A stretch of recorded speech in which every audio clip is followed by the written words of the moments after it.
আসন্ন দ্বাদশ সংসদ নির্বাচনে আর মাত্র বাকি আছে 2 দিন। মাঠে রয়েছে আইন শৃঙ্খলা বাহিনী। এর অংশ হিসেবে বিজিবির মহাপরিচালক major general AKM Nazmul Hasan জানান, ভোটের মাঠে নাশকতা ঠেকাতে বিজিবি সব ধরনের ব্যবস্থা নিয়েছে। তিনি বলেছেন, সারা দেশে বিজিবির র্যাপিড অ্যাকশন টিম এবং ডগ স্কোয়াড কাজ করছে। পাশাপাশি কুইক রেসপন্স টিম প্রস্তুত আছে। যে কোনো পরিস্থিতি মোকাবেলায় আমাদের সদস্যরা প্রস্তুত। এমনকি প্রয়োজনে হেলিকপ্টারের মাধ্যমে দ্রুততম সময়ে কোনো দুর্ঘটনাস্থলে পৌঁছাতে আমরা প্রস্তুত আছি। গোয়েন্দা ইউনিটের সদস্যরা সাদা পোশাকে তথ্য সংগ্রহের পাশাপাশি অনলাইনে গুজব ঠেকাতেও কাজ করছে বিজিবি।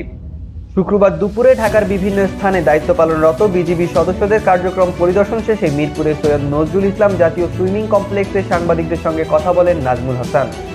বিজিবির মহাপরিচালক বলেন, সারা দেশে 487টি বেস ক্যাম্প থেকে 1155 প্লাটুন, প্রতি প্লাটুনে 30 জন করে বিজিবি সদস্য শান্তি শৃঙ্খলা রক্ষায় দায়িত্ব পালন করবেন। এরই মধ্যে আমাদের 700 পেট্রোল টহল টিম দিনরাত কাজ করে যাচ্ছে। ঝুঁকিপূর্ণ কেন্দ্রগুলোতে বাড়তি নিরাপত্তা ব্যবস্থা জোরদারের কথা জানিয়ে তিনি বলেন, পরিস্থিতির কারণে ঝুঁকিপূর্ণ কেন্দ্র কমাতে বা বাড়াতে পারে। বিজিবি সে অনুযায়ী সকল প্রস্তুতি নিয়ে রেখেছে।